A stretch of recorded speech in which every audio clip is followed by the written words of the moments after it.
Ikaw na may merienda siya, wala tuloy eh. Ini ya. Ini, pagalay.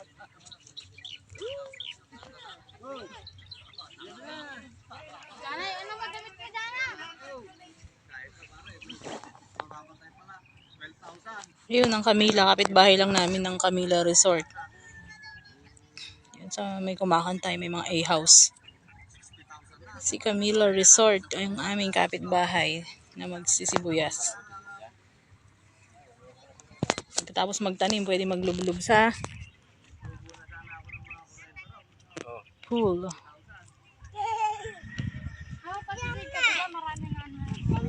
Ano yan? Ano yan? Pahing tinapay? Sa kabila doon.